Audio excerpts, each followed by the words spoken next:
রাজ্যে সিপিআইএম আমরা দেখেছি বিভিন্ন সময় তারা বিভিন্ন ধরনের অভিযোগগুলি করে আমাদের বিরুদ্ধে। এই রাজ্যকে কোথায় নিয়ে দাঁড় করিয়েছিল তারা নতুন করে আর বলার অপেক্ষায় থাকে না। রাজ্যের মানুষ জানেন, দেখছেন। সন্ত্রাসের যে বাতাবরণ তৈরি করা হয়েছিল,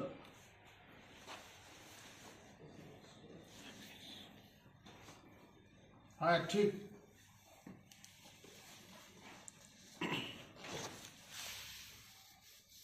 আমরা ক্ষমা করে দিয়েছি, কিন্তু আমরা কিন্তু ভুলে যাইনি সেকালে কি হয়েছিল।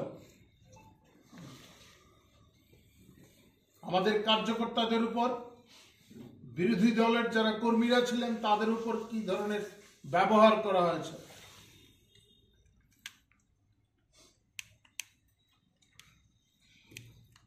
গ্রামাঞ্চলে তো সমাজচ্যুত করার চেষ্টা করা হতো যারা বিরোধী দলের সমর্থক ছিল।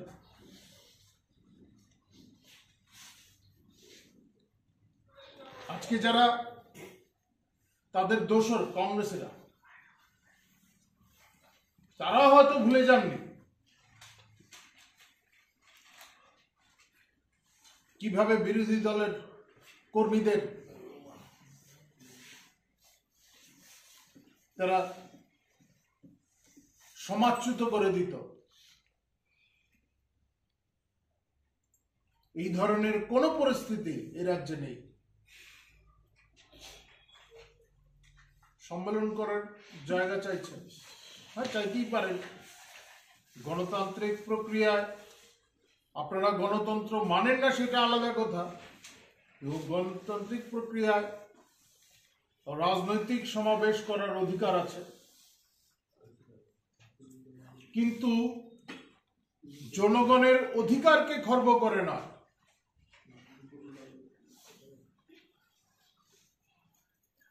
সরকারি কর্মকাণ্ড বাদ দিয়ে নয়, ছাত্রছাত্রীদের পরীক্ষাকে বাদ দিয়ে নয়,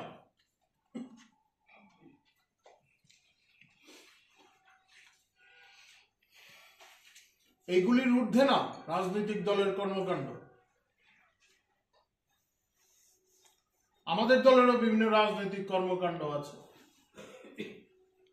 সম্মেলন হয়, নির্দিষ্ট প্রথা মেনেই আমাদের এই কাজগুলি করা হয়। সরকারি স্থান ব্যবহার করতে গেলে, হল ব্যবহার করতে গেলে আবেদন করতে হয়, নাকচও করা হয়। এমন দৃষ্টান্ত বহু আছে আমাদের পার্টির ক্ষেত্রে। তাই বলে মানে সরকারের বিরুদ্ধে অপবাদ দেওয়ার যে চেষ্টা, পার্টির বিরুদ্ধে অপবাদ দেওয়ার যে চেষ্টা, সেটা কিন্তু কাম্য নয়। যাই হোক, আপনারা প্রথা মেনে সম্মেলন করবেন। লোক যাই আছে যে আপনারা সেইভাবে করতে পারছেন না, সরকারকে আপনারা কালিমালিপ্ত করার চেষ্টা করছেন আপনাদের ত্রুটি ঢাকতে, সেটা কিন্তু কাম্য নয়। যাই হোক, মানুষ এখন সবকিছু বুঝে। একটা সময় ছিল মানুষের জানার অধিকার সীমিত ছিল, এখন ঘরে বসেই মানুষ সমস্ত তথ্য জানতে পারে।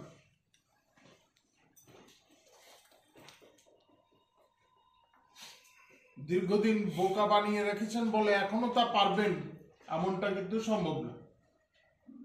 দেখো, আপনাদের কিছু জিজ্ঞাসা থাকলে আপনারা বছরের শুভেচ্ছা রইল আপনাদের সবার প্রতি, কারণ এই বছর প্রথম আমি সাংবাদিক সম্মেলনে বসেছি। আপনারা গত কয়েকদিনে আপনারা দেখেছেন, আপনারা প্রচার করেছেন, আর আপনাদের মাধ্যমে আমরাও জানতে পেরেছি সিপিআইএম রাজ্যের প্রধান বিরোধী দল তারা বিভিন্ন বিষয়ে আমাদের বিরুদ্ধে অভিযোগ আনছে।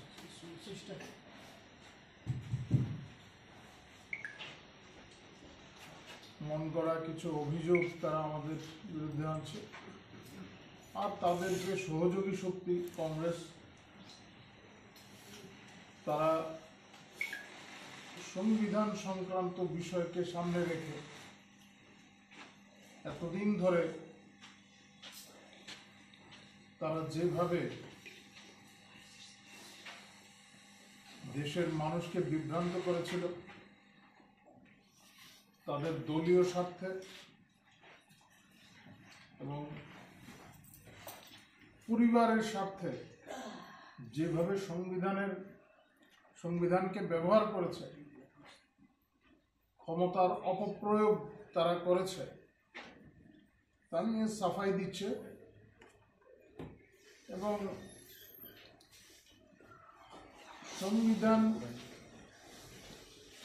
সংবিধানের মান রক্ষার জন্য আমাদের যে কর্মসূচি, সংবিধানকে নিয়ে আমরা যেভাবে গৌরব অনুভব করি এবং তার প্রচার আমরা যেভাবে করি, তা নিয়ে তারা বিকৃত কিছু মন্তব্য রাখছে বিভিন্ন জায়গায়। এই বিষয়গুলি নতুন কিছু নয়। প্রদেশ কংগ্রেসের তরফে সংবিধান সম্পর্কে এখানে যে কথাগুলি বলা হয়েছে সেগুলো কংগ্রেসের জাতীয় স্তর থেকে বলা হয়েছে, এবং যিনি এই সাংবাদিক সম্মেলন করেছেন, এই বিষয়গুলির উপর আস্থা থাকুক আর না থাকুক, দায়বদ্ধতা আছে, কারণ তো সেই দায় এড়াতে পারবেন না। সেই জন্য এই কথাগুলির পুনরাবৃত্তি করেছেন। দিল্লি থেকে যে সমস্ত বিষয়গুলি পাঠিয়ে দেওয়া হয়েছে সেগুলি তিনি ব্যাখ্যা করে বলেছেন।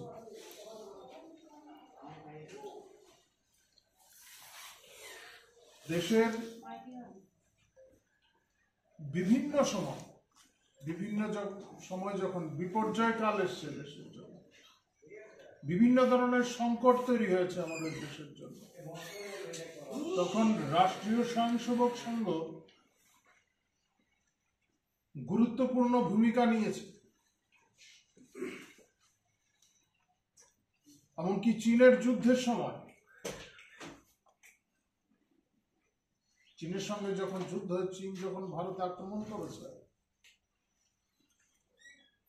সে সময় বা বিদেশি শক্তি যখন এদেশে নানাভাবে তাদের দুরভিসন্ধি প্রয়োগ করার চেষ্টা করেছে, রাষ্ট্র স্বার্থে রাষ্ট্রীয় স্বয়ংসেবক সংঘ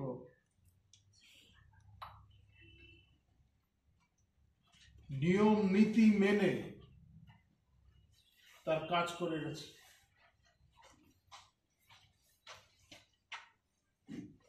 আপনাদের স্মরণ করে দেওয়ার জন্য বলছি, এই চীনের যুদ্ধের পর রাষ্ট্রীয় স্বয়ংসেবক সংঘকে প্রজাতন্ত্র দিবসের প্যারেডেও ডাকা হয়েছিল।